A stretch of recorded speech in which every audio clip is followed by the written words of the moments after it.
etc., please press the ellipsis, then interpretation, and then choose your language. Finally, click on mute original audio to not hear the original Spanish flow in the background. Headsets are available for interpretation if you are in the meeting room. Please check out a headset from the receptionist in the lobby. Aviso por parte del intérprete. Para hacer uso del servicio de interpretación, favor de desplazarse a la parte inferior de la pantalla de Zoom, donde aparecen los controles. Haga clic en el icono de interpretación, es decir, el globo terráqueo, y seleccione Spanish, español. Si está utilizando la aplicación móvil de Zoom, celular, tableta, etc., presione los puntos suspensivos, luego interpretación y luego el idioma. Si no desea escuchar el audio original en inglés en el fondo, por favor seleccione Mute Original Audio, silenciar audio original. Contamos con auriculares disponibles para el servicio de interpretación. Si se encuentra en la sala de reunión, favor de pedir auriculares con la recepcionista en el vestíbulo. Thank you.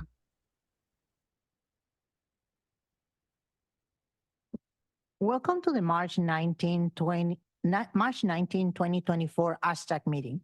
I'm your chair, Alex Warner. Can we have our clerk, Francesca, please confirm quorum with a roll call? Thank you, Chair. Excuse me. For a special interest voting member, Vice Chair Kagan. I'm sorry, I don't know faces yet. Thank you. For a special interest voting member, seat B, Clyde Kohler or Sharon Beckus. Thank you. For at-large voting member, seat A, David Jackson. Here. For seat B, Todd Lordson. Here. For seat C, Chair Wagner, or sorry, Warner. Here. For San Diego Center for the Blind, Samantha Steffen. Or Kimberly Taylor. That seat is absent. For the Travelers Aid Society of San Diego, Marcy Roque. Or Adriana. No, that seat is absent. For Options for All, Rachel Holiday. Or Brian Nero. For the Arc of San Diego, Anthony DeSalis. Or Matt Maurer. No. For Jewish Family Service, Christine Stensberg. Here. For Fact Seat A, Alyssa Porman. Or Paula Zeely. Fact Seat A is absent. For Seat B, Arun Prem or Sophia Hughes. Fact is absent. For MTS Fixed Route, Brian Killian. Thank you. For MTS Paratransit, Jay Washburn. Bree Grant. Thank you so much. Yay, Bree. For NCT Fixed Route, Mary Balderrama. Present. Thank you. And for NCD Paratransit, Robert Gabo. Here. Thank you so much. Bear with me just one second.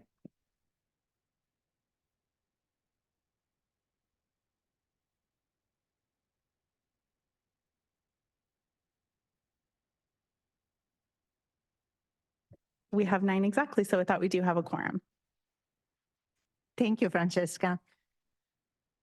To facilitate participation at the meeting, members of the committee may raise their hand and I will call on you by my name. Members of the public may participate both in person and online. In-person public commenters will submit a speaker slip to the clerk. Online public commenters will use the raise hand function on the Zoom. With that, we can begin our agenda starting with item 1, which includes public comments, member comments, and staff update. Are there any agenda public comments? Thank you, Chair. I don't see any hands from the public. Thank you. Do any members have comments not related to today's agenda items? I don't see anyone raising their hand.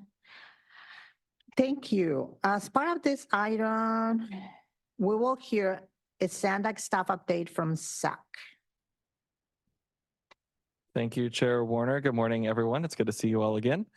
A few updates from the SANDAG side. In the past 2 weeks, SANDAG was awarded several grants from the federal and state government for various transportation projects, including a Reconnecting Communities project in National City and Southeastern San Diego, which will identify transportation projects and other community-based initiatives that can help to heal the historical harms of transportation infrastructure in that community.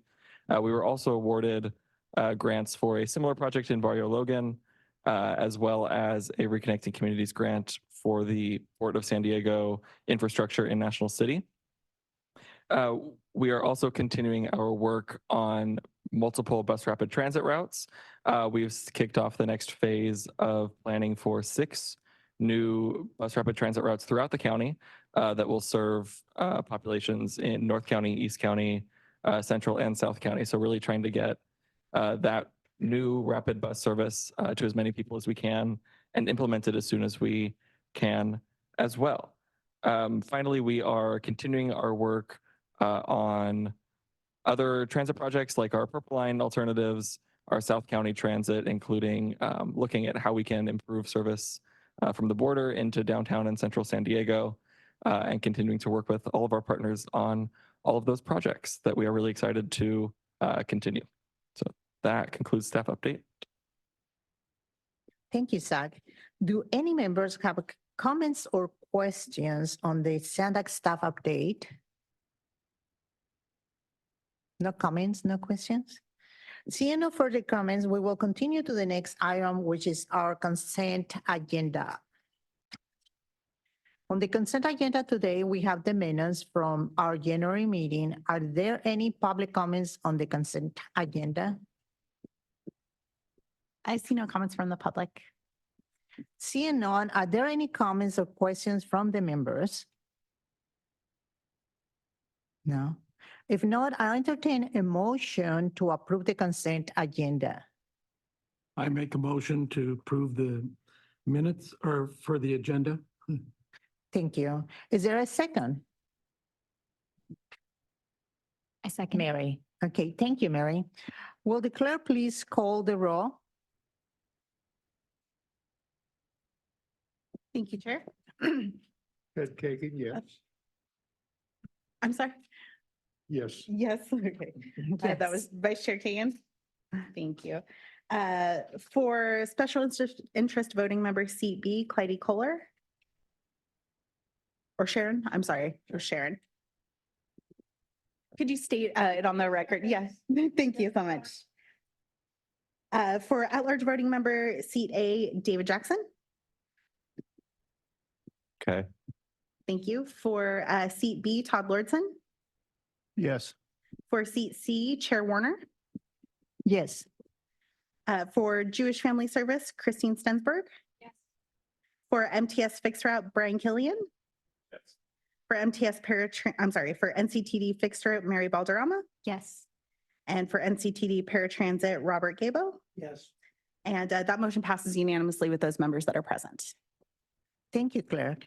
Oh, my apologies. I skipped Bree Graham. For MTS Paratransit, Bree Graham. Yes. Thank you. Sorry about that. Still unanimous. Thank you. We'll now move to the next item. For item 3, we will hear from Chris Cartwright, the Senior Regional Planner at SANDAG, with an update on the university bikeway. This is an information item only. We can entertain limited discussion after the presentation, but members should keep in mind that the project has been fully designed and cannot be changed at this point. Thank you.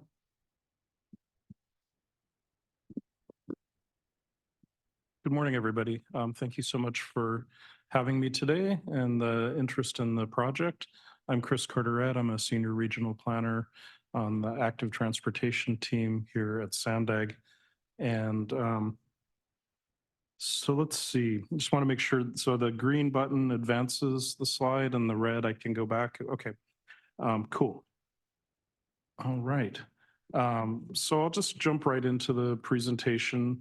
University Bikeway is part of the North Park Mid-City Bikeway system and network, and it's grant funded for the most part, significantly so, in fact, by active transportation program funds and transit and intercity rail capital program funds, both competitively awarded. It's nearly 3 miles in length, and it has numerous features designed to improve the route and experience for people broadly.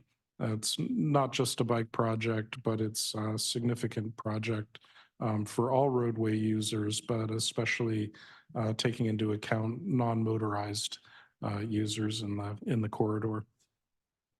My presentation is moderately technical and detail focused, and I think that if there are questions, it's probably best to bring them up at the time that you have it rather than waiting, if that works for the council. I would also like to mention that Alejandra has been very involved in helping us with the project, and her input and suggestions have been invaluable, and we're really excited to deliver this. So it just gives you an idea looking at this particular map of that it's kind of intersection focused. You know, the bikeway lines the entire avenue, but most of the specific treatments are focused at the intersections. So coming down from Orange Bikeway, which is on Orange Avenue, we connect using Estrella Avenue. And right now, Estrella doesn't have any signal. It's a skewed offset intersection. And for us, the beginning of the project on University Avenue. And if anybody wants like greater verbal description, just let me know. But looking at the image, and do I have like a laser pointer? Oh, but that only works. Okay, I'm not going to use it. So what we've done here is using medians and kind of pretty complicated signalization system, created an opportunity for non-motorized users to now be able to move across the street there. And there's an articulated bikeway that comes through the median and allows people to go east coming from the north. The southbound, or rather northbound movement on Estrella and westbound movement on University is less complex. But we've done a lot to get grades right on the corners and set up ramps as feasible and make sure that everything has the correct width and landings for being compliant with ADA and other sets of regulations governing access. One thing to know is that some of the pictures or slides that I'll be showing are have extensive bus operations involvement, and we did work really closely with Dennis Desmond and Pete Castellini when he was at MTS in designing those. So I know that it may, I don't know, I don't want it to be a surprise to anybody that's here from MTS, but these are things that we worked on extensively. So moving along, one of our most significant aspects of the project is what's called a protected intersection at University Avenue and 54th. And, you know, this currently is quite an intersection with free right turns, high volumes, and some other challenges relating to the speeds at which people make those turns and just the operations in general. So here's an example of a protected intersection in Vancouver, British Columbia. And so our goal is to create something like this, where free right turns are eliminated for cars, and we have people biking separated from people using other modes.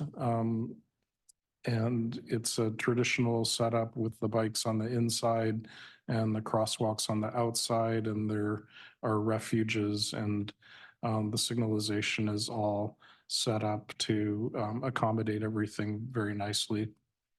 This is what the transformation of 54th and University looks like, and you can see that a lot of the same features are represented here. And so it should be quite transformative in terms of creating circumstances where non-motorized roadway users are going to be a lot more visible to people that are driving, and also be given better opportunity and shorter crossing distances to make it through the street. We also have a bus island at this intersection, and I will go into detail on our bus islands and shared bus stops a little bit later in the presentation. Here's another photo of that same intersection, but from the perspective of being on the ground, and it kind of gives you an idea of what the driver sees, and then you can see the space that's set aside for the non-motorized users. Any questions so far? Okay, thanks. Oh, yes. Thank you. I'm looking at the picture of the ground level one from Quebec. Yes. The green is where the bicycles go. Where's the pedestrian go when they cross that way on the leaving from Gelato over to the other side? A little bit to the foreground of the bikeway. Let's see, I'll use the laser pointer on the big screen right here. And I meant the other way. I'm sorry. I don't know north or south in Oh, Quebec. and then the crosswalk is there, and Where the truck is there. blocking it? I don't see, no, the trucks, I don't think it is blocking the crosswalk. I think that might just Here? be perspective, To me, it looks but like it's sort of blocking. you know, that's one of the challenges that we always deal with is Yeah. behavior, and we're always hoping for the best behavior from people to make everything work. Okay, thank you for that. I couldn't quite tell. And I saw the truck and I said, well, where's the pedestrian little stripe lines that I didn't see? Yeah, yeah, I can't tell if that's, let's look at the aerial. I don't know if this probably doesn't match, but you can see the crosswalk, and it's probably not supposed to be blocking it. We certainly have everything set up so that you wouldn't have the fronts or tails of vehicles hanging into crosswalks. Yeah, or backing into you when you're crossing. Thank you. Right. Yep, thank you. Let's see. So here is the bus island just east of 54th Street. And part of what we were dealing with is very limited right-of-way. And a big part of the project was also trying to calm traffic. So we tried to do that by having less vast areas for the cars to move. And so this is one that we call a constrained area. And so you have the bikeway moving between the sidewalk and the boarding area of the bus island, but also this one has a little bit of a shared aspect as well. And I'll go into greater detail on those in other slides. 58th and University gets kind of a partial protected intersection treatment. It sort of doesn't have the same characteristics. You know, it's kind of got half of the characteristics we saw at 54th. And so where we have the free right, we're creating a protected intersection corner. And then you can see large bus islands and the image, and these will have shelters and like considerably more space, and that's kind of just a product of what we're given to work with. We've learned that over the years, it's kind of like designing a small boat, like every centimeter counts. And in this case, we had more space.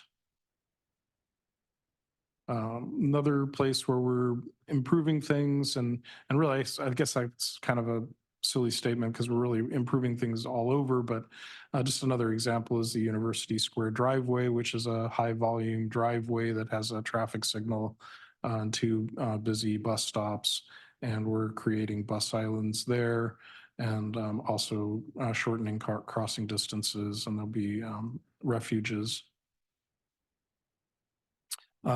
So I'd mentioned that there's some shared loading areas on the bus islands, and this is an example of what one looks like on the ground in Seattle. And the bikeway moves across the same area that people load from, but in these circumstances, there's always space behind the loading area where people can wait to board and alight from the bus. And we've set them all up to be the proper length for the longest buses that MTS operates on the corridor. Here's an example in San Francisco of a bus island where you cross from the sidewalk across the bikeway. These crossings are all signed and striped to let people riding their bikes know that they're coming to a mixing area. And then on the bus island, we have shelters, and MTS will deploy their typical amenities. On some of them, we have railings at the back to make sure that people don't, back into the bikeway, step off the curb and end up in the bikeway. So those have been looked at really carefully, and where appropriate, we've got railings planned. Here's one in Burnaby, British Columbia, and a relatively new development where you've got the bikeway flush with the bus island and the sidewalk. And you can see there's a long gutter that's also paired with detectable warning surfaces. Here's a detail of Transit Island. This one is at Aragon and University near the Salvation Army and Kroc Center. So this is one that's got railings and shelter, and I imagine there'll be other amenities deployed. And then this is another type that we have, and this is sort of for more of a constrained environment where you've got the bikes coming up to grade of the sidewalk and the boarding area. And you've got detectable warning surfaces delineating both. And then there's also a drain along the sidewalk side, which is covered with a smooth but permeable grate. And here's yet another example. You can see that we use different angles of tapering and width to kind of feed people on bikes into the mixing area and slow them down. This doesn't have all of the signs listed on it, so you can't really get an impression of that. But there are a lot of California Manual of Uniform Traffic Control Devices signs that we deploy for these purposes. And that's everything that I brought to share with you today. I'm happy to go back and talk about anything in there. But in any event, it's a pleasure. Thank you.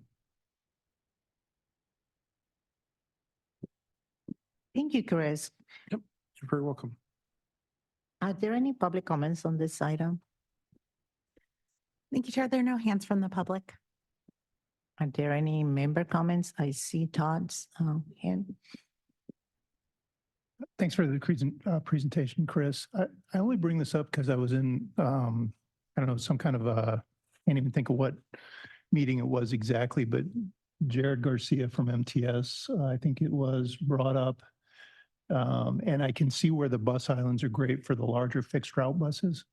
But when you're utilizing ADA paratransit and you drop off at a specific address where it may not delineate, and I think there was an incident where somebody who was visually impaired exited the bus and a bike rider actually hit them. So I don't know if you know, I mean, and it's probably too hard and too late to put into the concept, but just I'm throwing that out there as an idea to keep in mind if there's anything that can be thought of or done or anything along those lines. So. Yeah, well, I appreciate that. And, you know, my email is in the presentation, and I would appreciate getting a specific email about this topic so we can get some advice on what would integrate that set of circumstances best into future projects. I imagine a lot relies on the driver to pick a good location to stop, but I know that sometimes there are compromises, and so that's what I'd like to have some advice on how to address. Thank you. Are there any other comments from the team? Just remember that this project cannot make any changes to the design, the projects at this time. So any other comments or questions? Seeing no further comments, we can move to the next item. Thank you, Thank Chris, you. for the presentation. Take care, everybody. For item 4, we will hear from Ture Fayola, SANDAG Sustainable Communities Program Manager, with a discussion of the initial concept for the 2025 Regional Plan.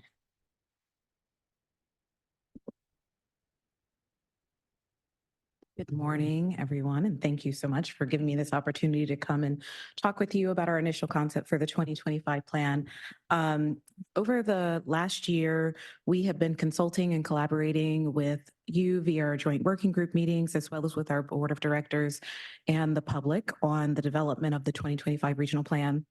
And all of that work has really culminated into what we are calling our initial concept that I'm excited to showcase and show you some maps here today. But the first thing I want to do before I jump into my slides is just to clarify what the initial concept is. And so I just want to be clear that the initial concept is not the draft plan. So we're not at that stage yet in the development. This is really a result of all of the things that we have been hearing, all of the asks from the outreach that we've been doing into putting together an initial network that we think best reflects the input we received, as well as what we're hoping will help us to achieve meeting our state requirements for reducing greenhouse gas emissions, as well as improving air quality. So this is not final. This is still part of an ongoing conversation. So before I show you the slides, I do just want to give a little bit of an overview of what the regional planning process is. So when we are developing a regional plan, we start with looking at what is our prior plan. So for us, that would be our amended 2021 plan is kind of one of the things we start out with looking at.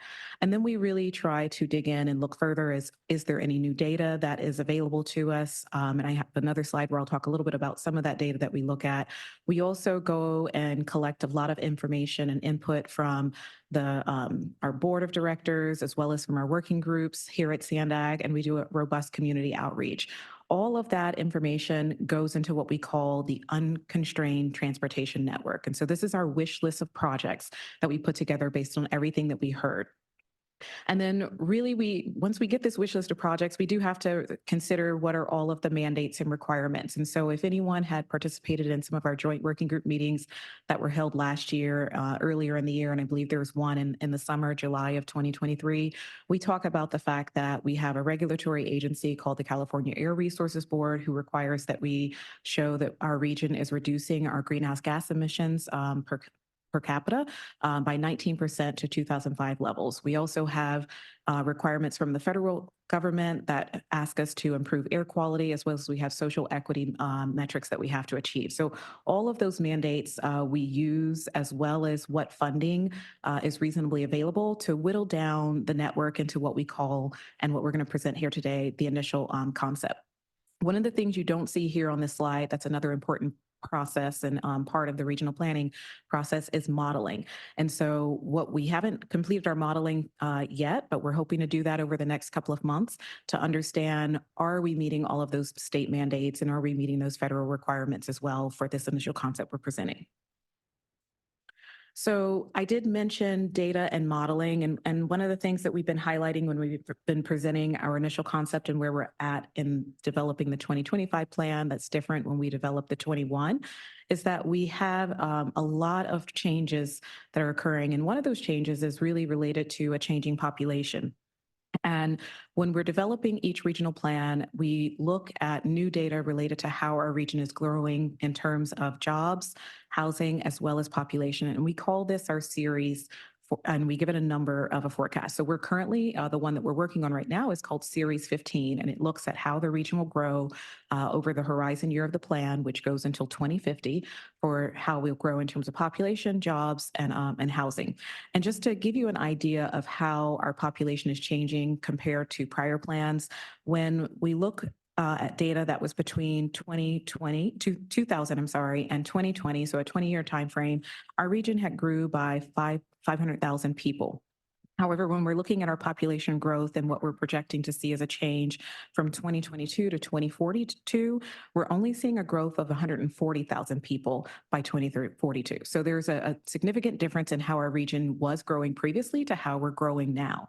And then when we reach in our population forecast, when we get to the year 2042, we're actually starting to see a population decline. And that's attributed to a lot of factors, but a lot of it has to do with the fact that our population is aging. And so we see a large number of our population much older at the end of our forecast year. So that's just some of the information that we take into consideration in thinking about how do we put together a network that can really serve the region as the region changes and grows and over the life of the plan. The other thing that we look at is really some of the data around how our world is changing. So during, when we did our 2021 amended plan, our base year for what we started with was 2016. The base year that we're starting with for this plan is actually 2022. And so we've learned a lot coming through in a pandemic, from both social perspectives, but also telework is something that's significantly different in how we used to assume telework assumptions in the last plan compared to how people telework today. We also understand a lot more and have done surveys to understand, are people teleworking every day? Are they teleworking partial? Only about a third of the jobs in our region are actually able to be teleworked. We in our region have a large amount of jobs that are dependent on being in person every day, from the military to, the medical industry and a lot of others. So we look at all of that information to understand what should we be accounting for when it comes to telework. The other thing that you can see here in the picture with the delivery service really hit a big boom during the pandemic. And so DoorDash, Uber Eats, Amazon packages really have increased. And we have seen that has, has really kind of started to become more of a mainstay when we're looking at data. And so we have updated information on really understanding how commercial vehicles are going to continue to operate in our region. And then another thing that we are looking at with the 2025 plans development is the changing requirements around what the state and the federal regulatory agencies are asking us to consider when we're developing the plan. When we did the amended 21 plan, we actually had an 18.6 GHG reduction. And while our target was 19, at that time, they allowed us to round up to be able to achieve that 19%. And so now the California Air Resources Board, otherwise known as CARB, they have told us that rounding is no longer allowed, and that's effective with this 25 plan that we're doing. So we really need to be making sure that all of the different projects and programs that we put into our plan allow us to achieve a full 19% reduction to be able to meet that regulatory requirement. There's also things that we used to take a lot of credit for. Our region has a robust, and we have planned in prior plans and are still planning to include in this plan some assumptions around electric vehicle incentives from charging infrastructure, as well as from rebate programs that allow people to be able to transition from gas-powered vehicles to electric. And we, in our last plan, got around 2% of a reduction on our GHG related to that program. And again, the California Air Resources Board has told us that we cannot continue to take as much credit for the work that we're doing in our region related to that because they feel that there's sufficient resources being provided at both the federal and the state level. And so we won't get quite as much credit. And I won't go on and on about all the things I could tell you that have changed, but there's just a lot of changes that we're experiencing as we're developing this plan that we're taking into consideration and that we took into consideration when putting together our initial concept. So I did say at the very beginning that we did do some outreach and coordination working with different groups. And so I just had this slide here outlines some of the partner agency collaboration that we did. We held two joint working groups, and the joint working groups are all of those working groups that are here at SANDAG. So we held 2 of those last year to gain feedback and input as we were starting the plan's development. We also held 2 working group sessions with our tribal transportation working group. And so really making sure that we're taking the input of our tribal nations. And then we had with a joint working group with our policy advisory committee. So that's our regional planning committee, our borders committee, transportation, as well as our public safety. And then we did a binational workshop last year to really make sure that we're talking to our partners in the South to understand what plans that they're doing and how our plans are either syncing up and collaborating near the border. And then because a lot of the things that we develop in our plan are operated by MTS and CTD or Caltrans, we have lots of ongoing coordination with all of them. And then in terms of engagement that we did with the public, we were really busy last year. And this is showing the list of things that we did from the 45 tabling events with our community-based organizations and making sure that we understood what their needs were in those social and environmental justice communities. We had an online web tool that was called Social Pinpoint that allowed people to go online and actually put a dot where they wanted us to understand where they wanted to see an improvement or something that was considered as part of the development of this initial network. And then we did 6 sub-regional workshops throughout the region. Most of those were in person, but we also did have an online one, particularly focused at our unincorporated part of the county who was not easily able to come to one particular location. So what we heard from people during that the outreach and engagement prior to putting this network together, and I'm sure many of these things may not be surprising for those of us who are commuting or driving around San Diego County, but people do still want us to prioritize how can we reduce traffic. And so they want us to look at what type of infrastructure upgrades are available to us to be able to bring different modes of transportation and allow people to have options to get around other than their car. They also asked that our public transit system be faster and more efficient. And so they want rapid routes that can actually bypass car traffic, and they want the transit to be more reliable. And then we heard a lot from, I think, both the public as well as from our board that they want to see transportation that's more accessible and reach more destinations. And they mentioned this for people who obviously have, physical disabilities, but they also just wanted to make sure that it's serving people who are low-income individuals or those who are, needing to make connections because they have children that they're dropping off or need to take to different things. And then they also want to see that it's really connecting between the different types of transportation, and they identify the types of problems that they're experiencing with either the scheduling not aligning or it's not really providing them. They can get to one place, but that transit or service doesn't take them to their full destination. And then I think it's appropriate, as you heard from Chris just before me on some of the, active transportation and those who bike and walk, the improvements around our active transportation network and really addressing some of the safety needs for pedestrians and cyclists to make sure that there's more protected bike lanes as well as walkways, and then looking at street calming measures on those roadways. Okay, so getting to our initial concept. So this is a lot of lines, and I don't expect that you're going to be able to decipher much from looking at it on the screen here. These maps are also included as an attachment to your report, so you can also feel free to dig in a little deeper on your tablets there as I go through each of these slides. But this network here regionally is showing what we believe is based on all the feedback that we heard and the data that we have. We're hoping that it's one that will help us to be able to meet all of the targets that we need to achieve from both the state and the federal government. But the other thing that we've been telling people is this network is really offering far more options than we have in a lot of prior plans. Some of the things that, it's kind of hard, I think, to see here, but there's this pinkish purple kind of amoeba shapes on there. So you can see that there are some services that are even offered out in our unincorporated rural parts of the county with Borrego Springs and Alpine and others. And those are things that we haven't always had in prior plans. One of the things I do also want to make sure that I communicate is that, there is no regional road usage charge in this plan. That was something that we removed with the 21 amendment, and that continues to not be part as we're part of the development of the 2025 plan. But there are also a lot of really great things, from grade separations to a lot more transit that we're offering, as well as continuing to keep our managed lanes, so express lanes around some of our highway corridors. So just to show you a little bit about, and I'll just highlight a couple of the projects here on the screen, and happy to take questions after.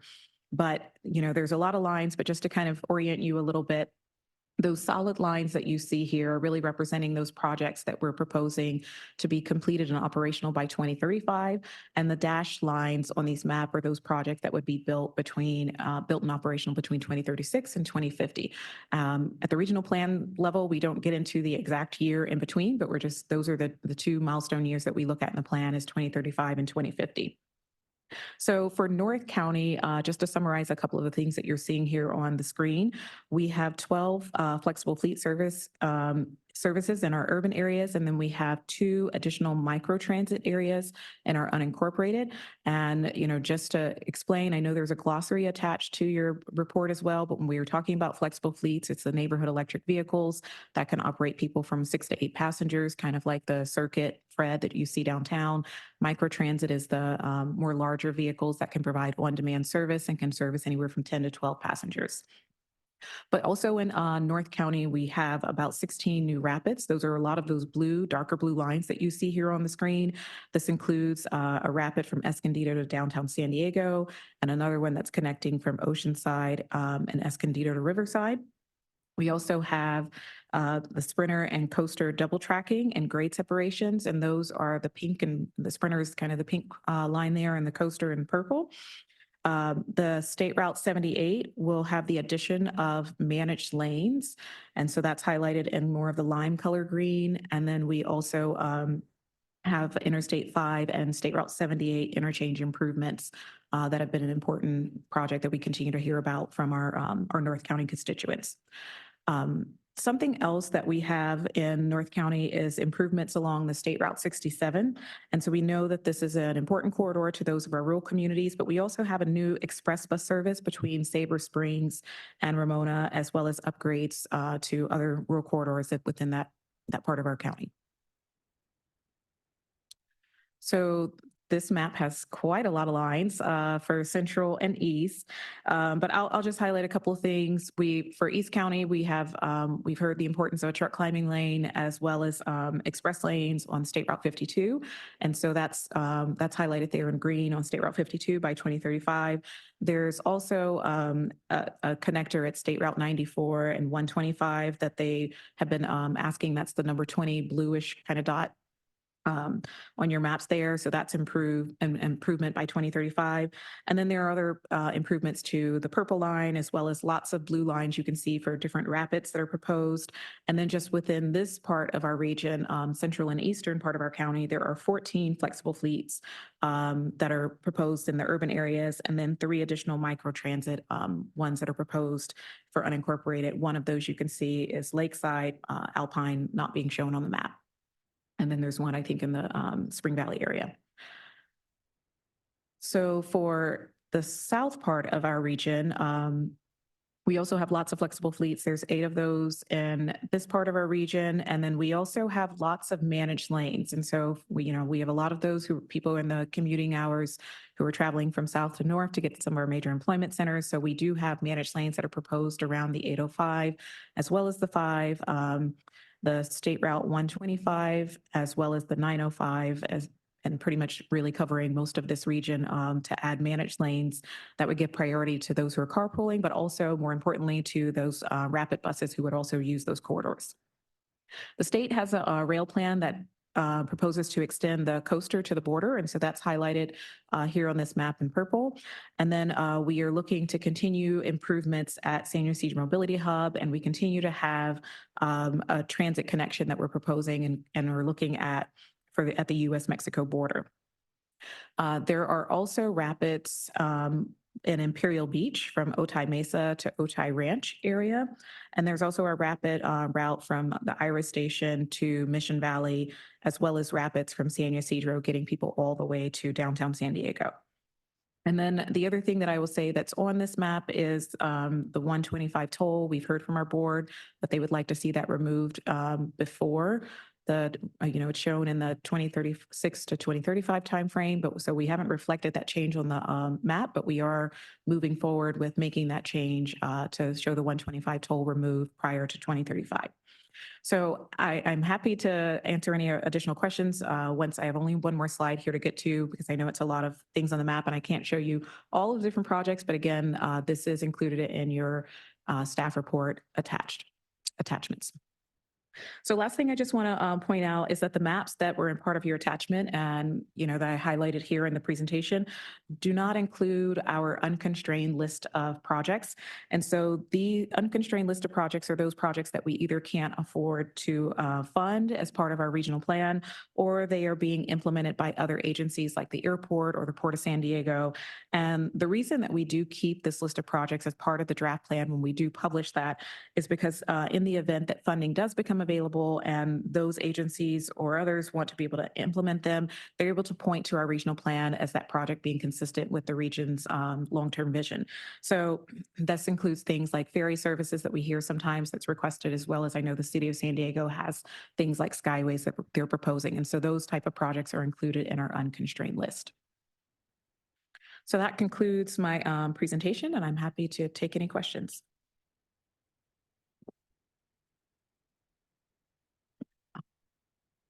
Thank you.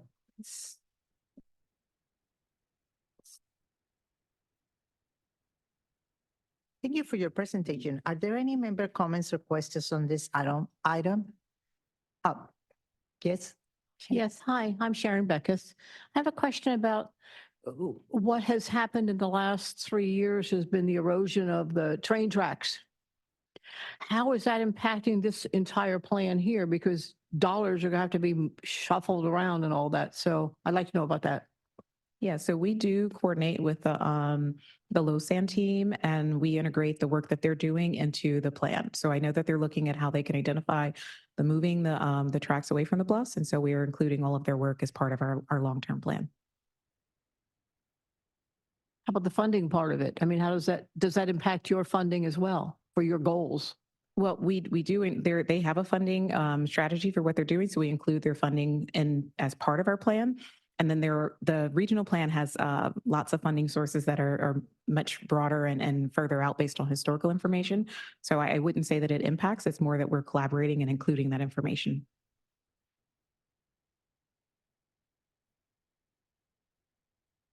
Any other comments? Okay, seeing no further comments, we can move to the next item. Thank you, Ali. Oh. Is there any public comment?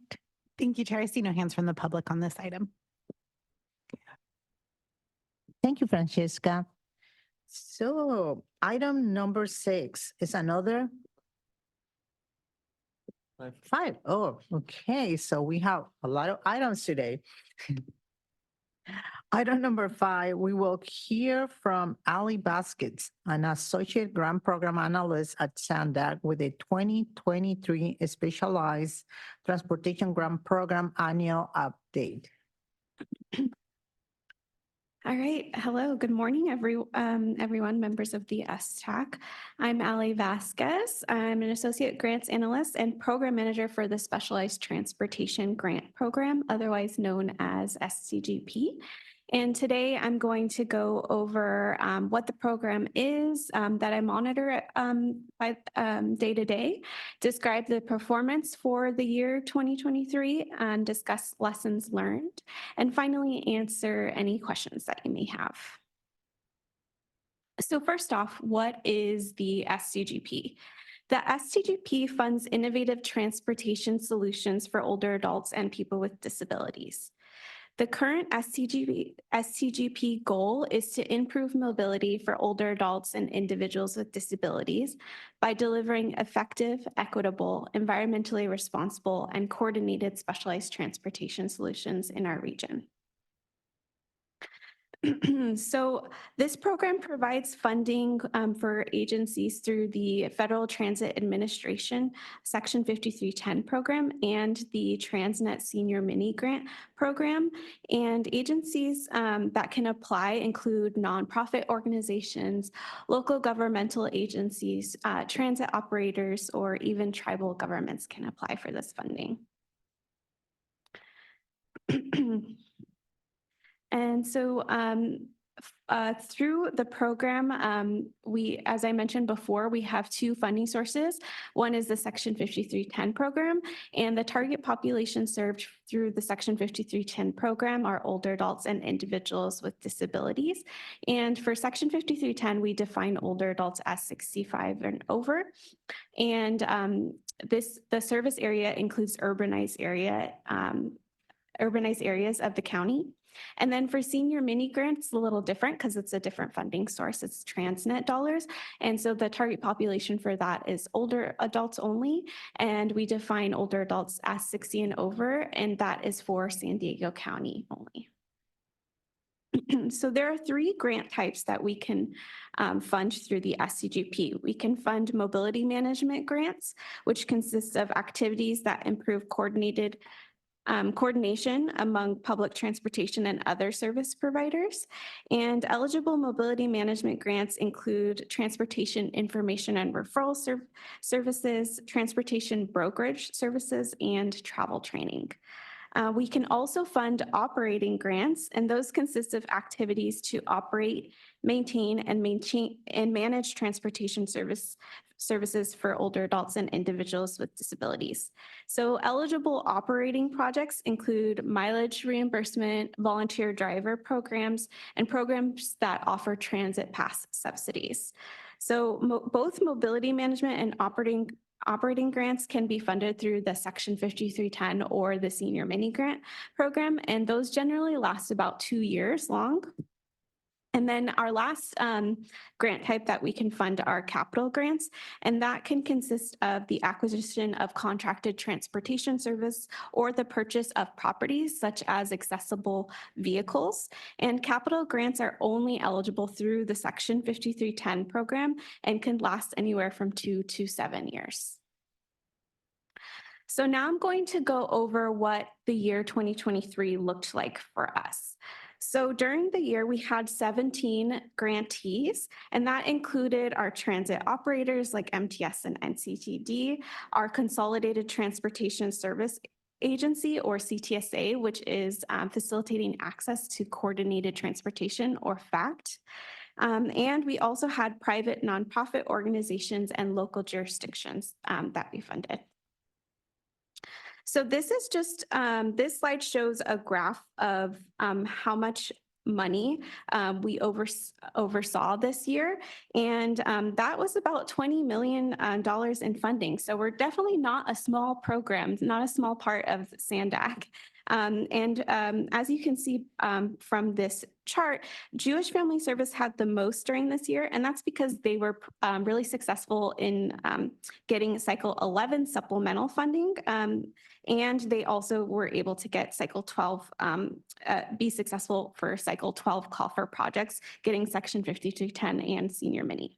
You can also see we had one grantee that didn't receive funding at all, but actually they received a used vehicle from us that was returned from another grantee who couldn't utilize them. That was Total Deliverance Worship Center. So you can see that big blank space there on the chart. Total Deliverance Worship Center received a few vehicles from us, and now they are able to use these vehicles to provide older adults with daily transportation to medical centers, social service centers, or even to the grocery store. I'm very excited to show some maps to you all of our service areas for the Specialized Transportation Grant Program. So this is a map on the slide that shows our public transportation service providers. And these are our agencies that accept requests from anyone in the public that are older or disabled. So this map shows those service areas for our public providers. And this includes agencies like the CTSA, which is FACT, our transit operators, and Travelers Aid Society and Jewish Family Service. So one thing that this map shows is that every area of our region, in every area of our region, there are at least 2 providers. And in many places in our region, we have 3 or more providers that can provide service. What this means is that there are multiple specialized transportation options that the public can use. And this map shows our other type of providers. And our other type of providers through the specialized transportation program are client-based. So what that means is they offer specialized transportation only to their clients, such as just seniors or just individuals with disabilities, or they only provide service to specific locations like a resource center, a medical service center, or employment center. So this service type has more of a concentration in the urbanized area of the region, and that's because many of our client-placed grantees at this time, they utilize our Section 5310 funding, which is our FTA funding. It's our bigger funding source. So that's why you see that there's a lot of focus in the urbanized areas. And then you can also see that we have a high concentration of service in East County, and that can be attributed to our long-term vehicle grantees like Home of Guiding Hands, Sharp Healthcare Foundation, and St. Madeleine's Sophie Centers, which have service centers in El Cajon. So now I'd like to go over the performance of our grantees. So please keep in mind that you can't really compare one grantee against another because the services are all very different. As I've already kind of explained to you all, there's some that are client-based, and then there's some that are public, that offer public transportation. So there are some nuances that can't provide for direct comparison, but each service is unique, and we value all of our grantees. So this slide shows the amount of vehicles that we had throughout the year 2023. We had 125 vehicles out there in the region that were funded in part through SCGP. And these vehicles include accessible minivans and cutaway buses. And we've highlighted here the number of vehicles that that each grantee had just during the period, but the number kind of fluctuates a little bit as vehicles age out or new vehicles get awarded. And the higher number of vehicles are those agencies that kind of have a higher, a larger service area or a higher client base.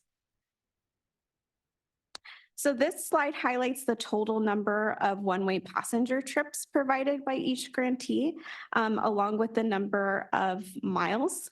Over the course of the year, our vehicle grantees provided over 200,000 one-way passenger trips, and performance of these vehicle grantees is fairly consistent with the number of vehicles that we have. So as you can see, MTS has the most vehicles with us, and of course they had the most trips. They also have larger client base as well. So the one-way passenger trips and the mileage, you know, it can also vary by the vehicle types, the configurations, service area, as well as the type of population served, so client-based or public.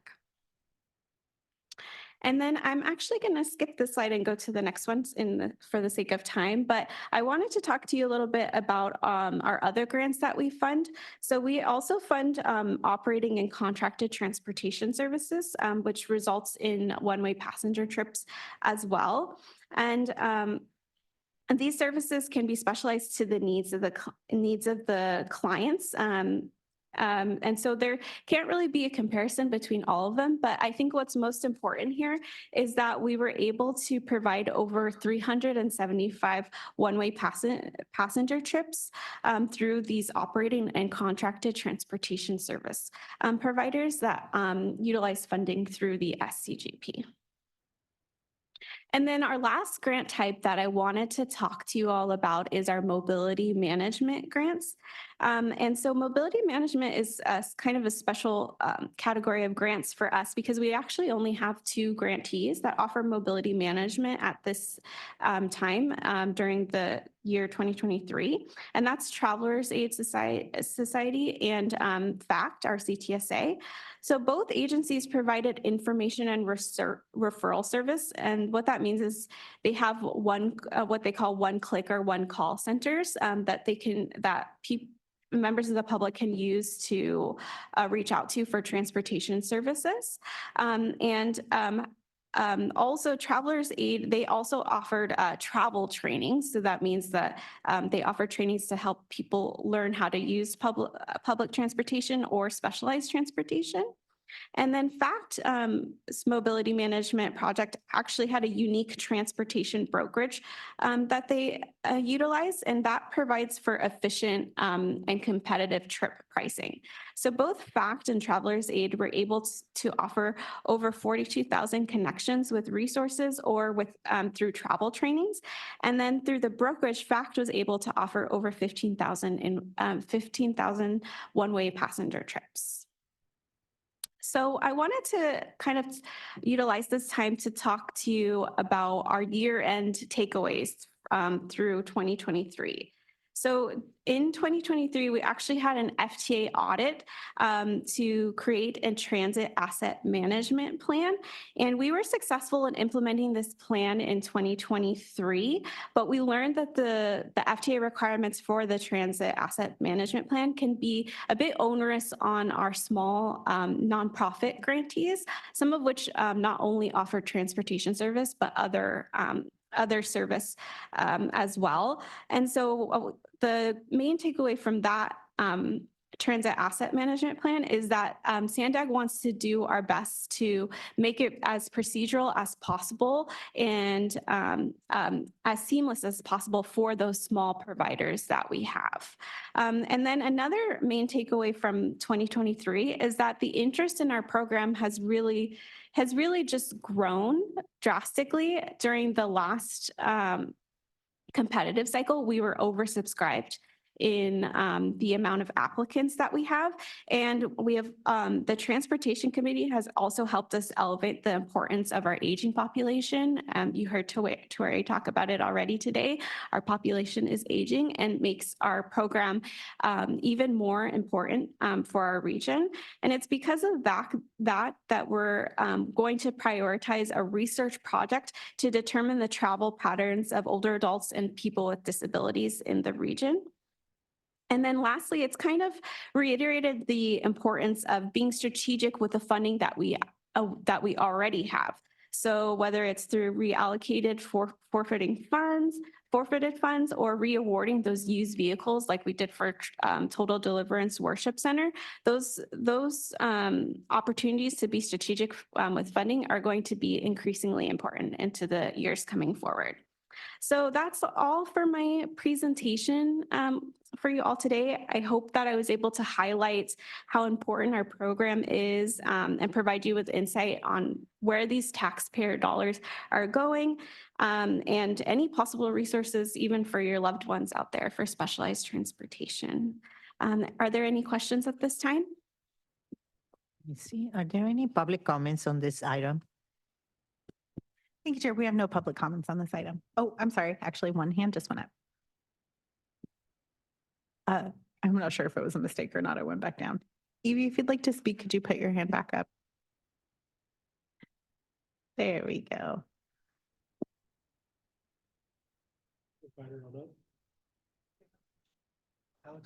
Okay. Yeah, okay, there we go. Come up. Evie, you can go ahead if you're ready. I was curious as to why the 965, which is a loop up in City Heights at the Azalea Park, Fairmont Park area, hard enough for some of us to get to those particular places where they do pickups. It's a one-way loop, but why it can't go to the front door of the Parc de la Cruz, which would add just a little jog off 42nd Street for about, I think it's about 2 blocks.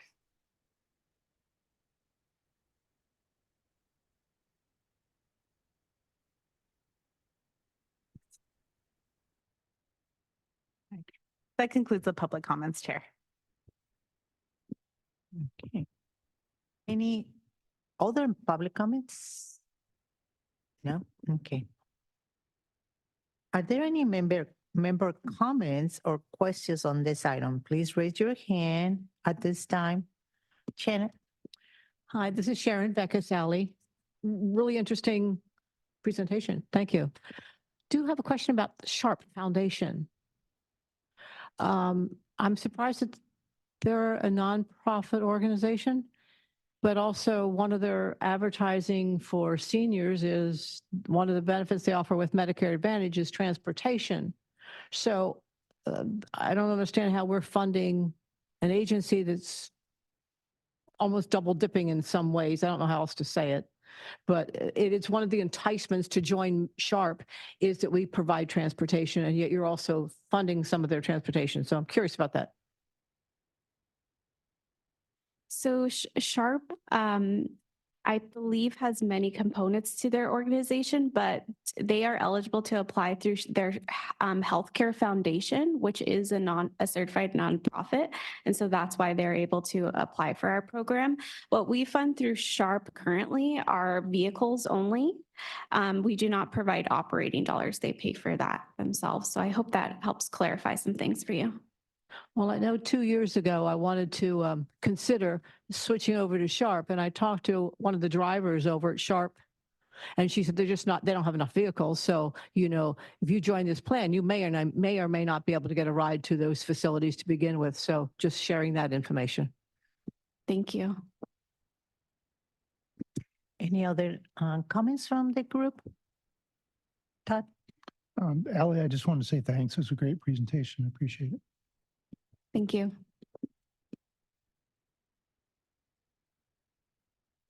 Seeing no further comments, we can move to the next item. Thank you so much, Ali, for your presentation.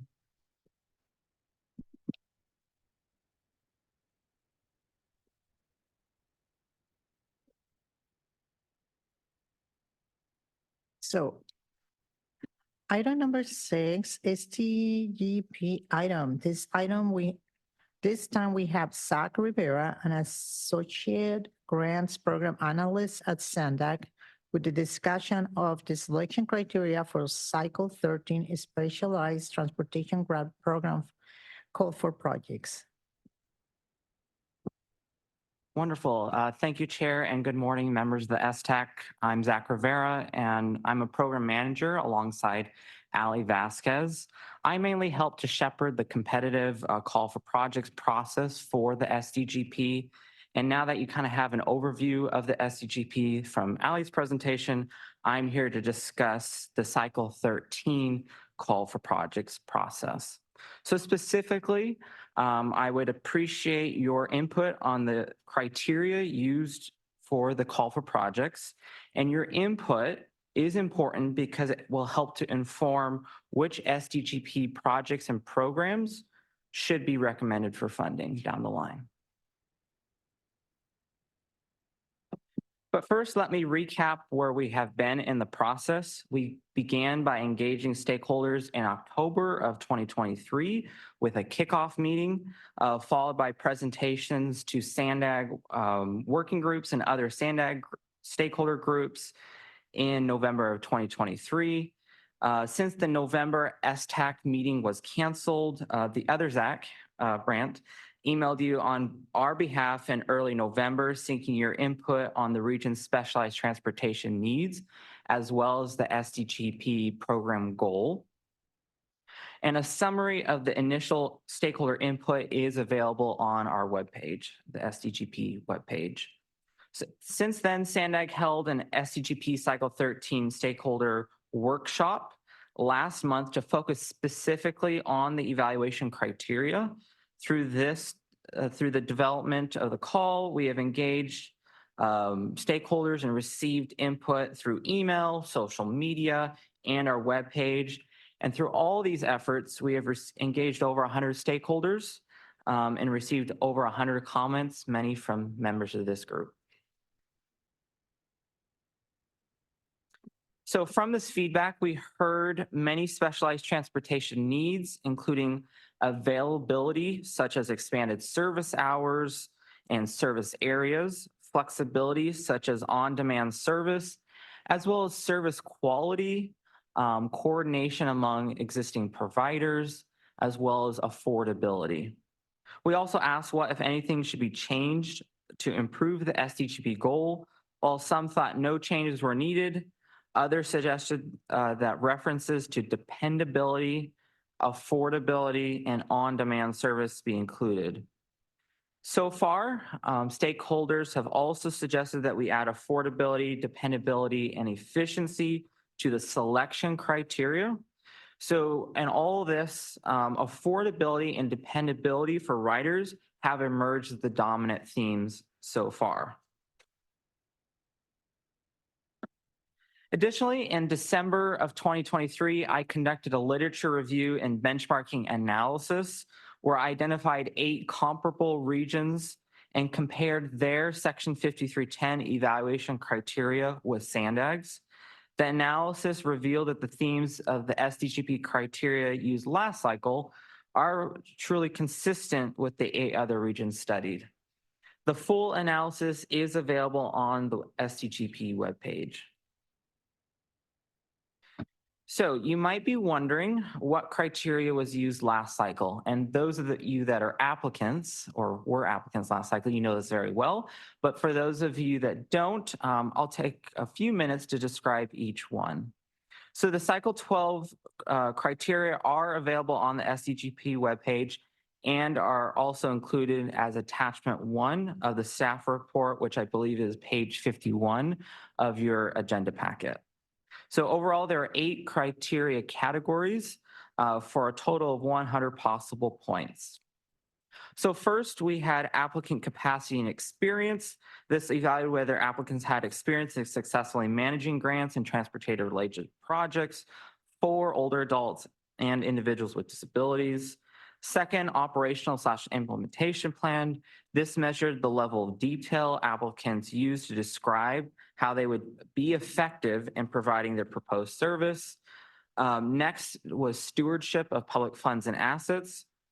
And for applicants not applying for vehicle funding, this evaluated whether only necessary and reasonable costs were proposed, if sufficient matching funds had been secured, and applicants with vehicle or other equipment projects were evaluated on how they would use the assets over time, how robust their procedures were to safeguard those assets, and the level of matching funds committed to the project. Fourth was need and equity. This evaluated whether the service would indeed aid older adults and individuals with disabilities and their specialized transportation needs. It also looked at how the service would benefit those that need it the most, including those in historically underserved areas or populations. The 5th category was coordination, which assessed how applicants would coordinate with other agencies to address service gaps, avoid duplication of service, and enhance service delivery. The 6th category was environmental responsibility, which evaluated how the service would promote healthier air and reduce greenhouse gas emissions. And then next was proposed performance, which varied by grant type. And those are the grant types Ali mentioned in her prior presentation. But they included measures such as number of hours of service and cost per one-way passenger trip. And last but not least was performance monitoring, reporting, and outcomes, which evaluated how awarded applicants would monitor their service, track client data, measure outcomes, and demonstrate impact. So with all this context in mind, I'm interested in hearing your thoughts and ideas as specialized transportation riders and providers. So to guide the discussion, I have 3 questions for you to consider, and these are also in your agenda packet. So the first one is, do you think these criteria help us identify which applicants should receive funding? The second one is, of the criteria used last cycle, which do you think are the most and least important? And then third, what other criteria should we be considering? So again, the last cycle's criteria including attachment 1, and I'll stop here and open up, we'll have a little discussion, and then I'll loop back around and we can talk about next steps in the process. So I'll stop and I'll open it up to you if you have any thoughts on the criteria.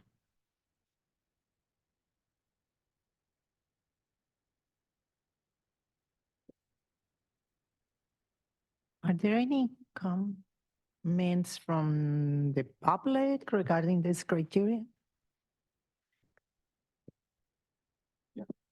Thank you, Chair. We do have a couple of public comments on this item. We'll start with Dan Toda, if you'd like to go up to the podium. And then I did see on a hand online, but it looked like it went down. If somebody on Zoom would like to speak, please do keep your hand up and I'll call on you momentarily.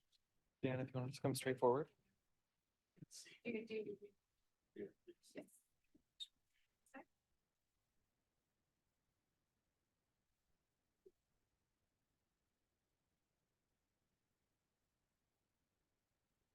Good morning, everybody. What I think is missing in this cycle 13 is when you guys give a grant out to a service, a nonprofit, they have to cover a bigger region or bigger population. And I think that's what's missing in this criteria, because you can't have someone specialize in a certain little region like Point Loma or La Jolla or La Mesa. They need to expand out. You need to cover a bigger region, a bigger population of people. They need to cover a bigger population. And I think that's really what's missing in this criteria. I didn't see anything about population. I heard area, but what is the area? The MTS and North County Transit cover a lot of this area. But when you give a grant to a nonprofit organization, they have to cover a significant part of the region. What that is, I'm not here to, that's time, that's a lot of time and effort to figure all that out. But it has to cover a bigger population or a bigger area and providing more service. There must be a criteria saying you must cover X amount of rides per month, or X amount of rides per day, or whatever your criteria might be. That's for you guys to figure out, but that should be really considered in giving out cycle 13 funds. Thank you. Thank you. Our next speaker will be Lisa Noakes. You can go ahead when you're ready. Thank you, Dan. Good morning. I'm Lisa Noakes, and I'm the Executive Director of Peninsula Shepherd Center. I work alongside Jean Durgan, who I believe will be speaking with you here shortly. I'd like to address the Cycle 13 selection criteria, specifically number 4, the need and equity.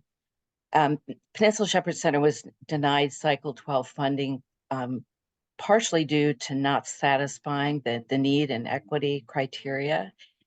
We're a small nonprofit that provides transportation services in the peninsula communities of Point Loma, Ocean Beach, and the Midway District of San Diego. Small nonprofits have traditionally been a very important part of the transportation community in San Diego by partnering and covering areas that may not have otherwise been covered. I'd like to talk about 2 sections of the 4 need and equity criteria that are really difficult for our organization to support given our demographics. Specifically, and I'll quote here first, historically underserved populations such as low income people, people of color, and federally recognized Native American tribes, end quote. And secondly, quote, be responsive to diverse populations, including individuals with limited English proficiency, end quote. PSC does support low-income individuals in our service area, and we are absolutely open to all ethnic segments.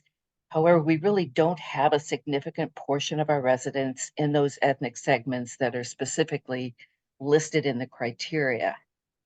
In 2023, we provided 4,500 one-way rides, which is consistent with our program, which has been in existence since 1983.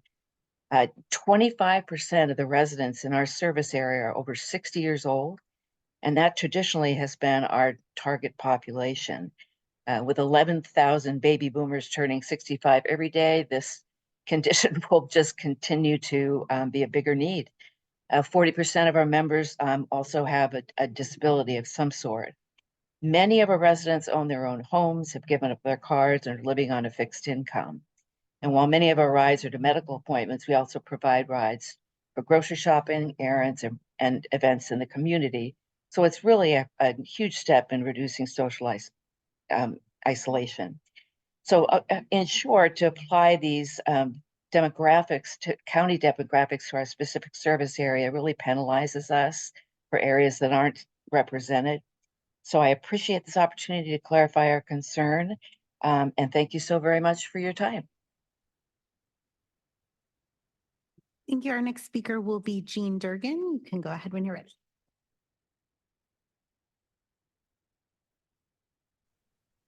Hi, good morning. I'm Jean Durgan from the Peninsula Shepherd Center, a local nonprofit providing transportation to seniors in Point Loma, Ocean Beach, and the Midway areas. I've been with PSC for over 30 years as an employee, a board member, a volunteer, and now as a participant as I just turned 81. I have been involved with SANDAG's STGP since its inception in 2006. Lisa has addressed the criteria. I just wanted to ask a question. In the past, the senior mini grants were as stated, smaller grants given to a variety of agencies. In cycle 12, 11 agencies applied and only 4 were awarded. Is this a change in the way the grants will be distributed for cycle 13? Thank you so much for your time, and thank you for the wonderful presentations. I really enjoyed it, and I've always loved working with SANDAG. They're wonderful. Thank you. Thank you. That concludes the public comments on this item. Thank you. Are there any member comments or questions on this item? Please raise your hand. Sharon? Thank you, Zach. Number 3, the other criteria. I know that I've used different modes of transportation with different grants and things like that. And there's not enough feedback from us who ride them to say, how did it work? Did it work well? Where were the issues for us?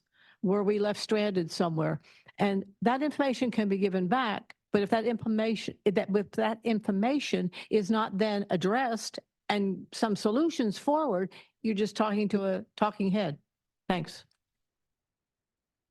Yeah, thank you, Sharon. We do have a criterion on number 8, performance monitoring, reporting, and outcomes.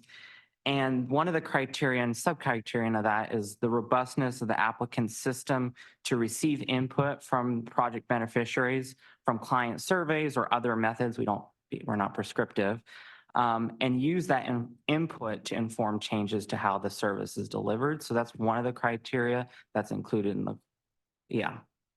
Mm-hmm. Any other members? Comments from the members?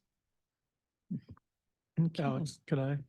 Zach, I don't know if maybe you can address the public comment questions that were online. I think there were some good questions. One about senior mini grants being mini or not. And I think the other one was geographic distribution questions. Sure, I can do that. So senior mini, it's sort of a misnomer because they are, we do have a decent amount of funding for that program. It has ebbed and flowed over the years, but current estimates are about 2.8 million that we will be having available through the cycle 13 call for projects. And it's something that we also look into is having a minimum and maximum amount that an applicant can apply for through each program, the 5310 program and the senior mini grant program. So that's something that we always look at, and we're happy to consider that for cycle 13 in terms of what is the best minimum and maximum thresholds for the region. I don't have that answer right now. It's premature because we haven't engaged with all the stakeholders yet, but we're looking at that. And then in terms of geographic diversity of the funding, that's something else that we look at. As you saw in the prior presentation, we do have service areas that span the entire region. We have a lot of concentration. We have concentrations for the 5310 program in the East County and the centralized areas. And as Ali mentioned, that has to do a lot with the nature of the funding. The Section 5310 program administered by SANDAG is only for the urbanized areas. So the projects that result from that funding source are in the urbanized areas. So, we typically don't have a criteria for like geographic diversity but that's something else we can consider.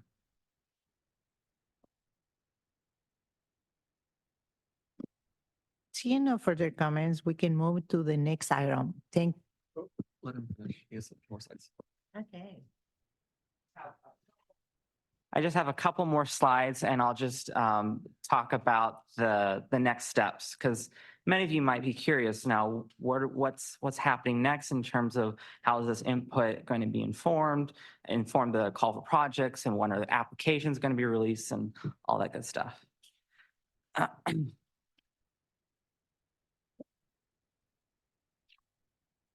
So from now and through April, we plan to gather more input from SANDAG working groups and other stakeholder groups on the criteria. So with all this feedback, we anticipate presenting refined criteria to the Independent Taxpayer Oversight Committee, or ITOC, and the Transportation Committee, or TC, at their May meetings for discussion and possible action. Depending on the outcome of those meetings, we plan to present the criteria to the SANDAG board in May or June, and that would tee up the release of the Cycle 13 call for projects on July 1st, which would then open a 90-day application window. And then once the application window closes and we receive submitted applications, we review them to ensure they meet our eligibility requirements.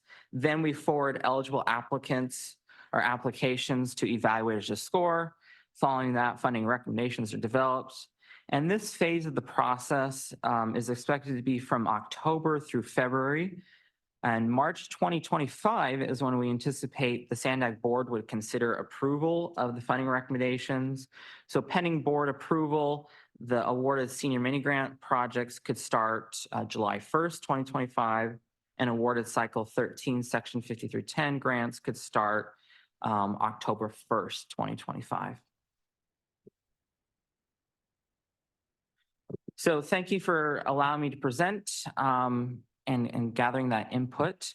I encourage you to visit our webpage. It's www.sandag.org/STGP to see the Cycle 13 updates and resources, as well as subscribe to our email distribution list. Lastly, if you're interested in applying or interested applicants, please have them reach out to me. We are always looking to have as many eligible applicants as possible.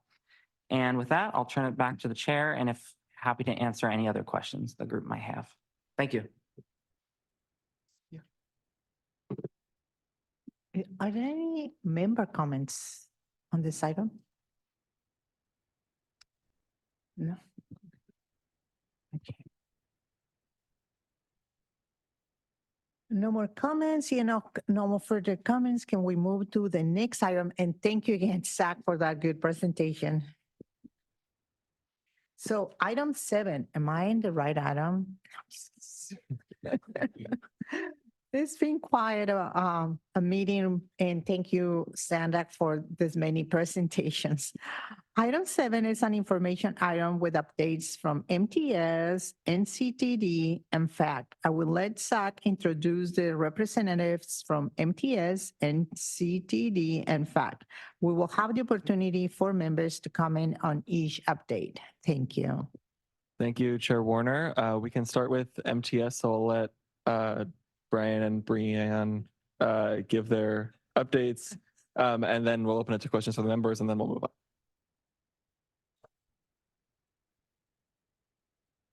Hi, I'm Brian Killian. I'm the Manager of Transit Technology and Communications for MTS. A couple of quick updates to go on. So it's getting warmer out now. The daylight saving time is back, so we're prepping for some special events. Right around the corner, we have the opening of the San Diego Wave, the home opener of Snapdragon. That'll be on March 23rd. Rock and Roll Marathon, June 1st. We're really in preparation for that. We have a couple of road supervisors who handle all that for us. So that incorporates a lot of detours, a lot of coordination with also local law enforcement and other agencies. June 9th, we'll be approaching a service change. This will be our summer service change. There's gonna be a lot of schedule maintenance there. We have quite a few routes, so we're gonna be increasing some service on. That's gonna be Route 7, 11, 43.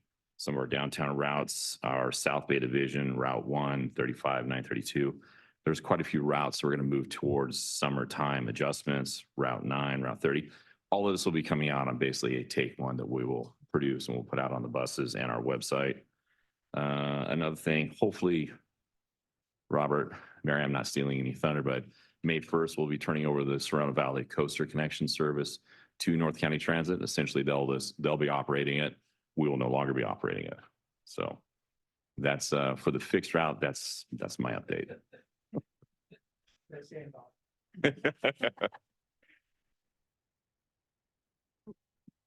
Nothing for paratransit, Brie? Perfect. Any comments from the members for MTS? That was MTS. Right? Okay, nothing. We'll move on to NCTD. So Mary and Robert. On February 4th, NCTD offered free rides to commemorate Rosa Parks' birthday. NCTD is proposing modified routing as we adopt the Sorrento Valley Coaster Connection routes from MTS. If you'd like to submit your input on these routings, please visit our website at gonctd.com. NCTD's new Chief Executive Officer, Sean Donahue, has started his position at NCTD this month. And for system-wide performance, January 2024 system-wide ridership was over 6% above the budgeted goal and 10% above last year's ridership. And it's also 73% of FY19 pre-pandemic levels. So thank you. And Robert with Paratransit. As Brian talked about, we will be bringing the Serrano Valley Coaster Connection over to NCTD. We will be now referring to that as just the Coaster Connection. That will be part of our Flex service, and it will be operated under the Paratransit program. So that'll come under me. As of June 8th, that's when it's projected to start. We will also be starting a new NCTD Plus program. That is our mobility services program, which we're looking to do out in the city of San Marcos and Fallbrook. We're going to do incremental steps to roll those programs out. That will also be under the paratransit program, so that'll also be me. So I've been ramping up. I have 4 new supplemental service providers that will be providing services under the paratransit program along with NCTD. With all of these additional resources, that's going to help make sure that the services go as planned. I am 100% staffed, so I'm staffed fully on administrative and for my drivers. That's looking pretty good. I've been having lots of meetings with all of my contractors, and in the last 2 months, they have achieved all of their performance standards. So currently my program is running on all cylinders, so I'm happy to say that. On-time performance is good. Everything's looking really good. So that's currently what I have to report right now. So I'll keep you up to date as we move forward. Thank you to NCTD. Are there any comments for NCTD from the members? Yeah, this is Sharon Beckus. I've used the Coaster Sorrento Valley connection and sort of gave up because the wayfinding is extremely difficult to find out where you're supposed to go to get the connections. And you also mentioned that it might be cutting back in frequency. Can you elaborate just a tiny bit? And do I call you guys for that information on the schedule changes, or do I call MTS? How will that play out? Thanks. So the service is currently operated by MTS and CTD will be adopting it June 10th. And we're proposing modifications to the routing to provide service to new connections and still be able to maintain a similar level of service. So I'll give you a link to the information, but you can also always find it at goinctd.com. And thanks for the wayfinding input. We're evaluating what to do about signage there. The next coaster. And unfortunately, FACT is absent today, so we won't have an update from them. So I'll hand it back to you, Chair Warner. Thank you, Zach. Item number 8. It's a discussion item regarding unmet transit needs. Zach will provide a brief update and then we can entertain discussion from the members and the public. Thank you again, Chair Warner, and thank you all for sticking with us. I know we had a packed agenda today. This is our last item of the day. And so as we have been for the past year or so, we are continuing to take comments regarding any unmet transit needs at each STAC meeting. So during this item, we can take comments from working group members and from the public about any additional unmet needs, and staff can direct these comments to the appropriate contacts at the various agencies for response and/or action. And also as a reminder that at our next meeting in May, we will be having our real official annual public hearing on unmet needs that's required by our statutory requirements. So that'll be coming next month. But for now, we can also take any unmet needs comments that anyone has. I love to make my usual plug about bus stop improvements, sidewalk improvements. However, that SANDAG can coordinate with the cities and transit agencies to bring them up to standard. Thank you. Any other comment? No. Are there any public comments on this item? Thank you, Chair. We have no public comments on this item. So seeing no further public comments, are there any comments or questions from members regarding the unmet transit need? Yeah, we were done. Yeah, we got that. That's it.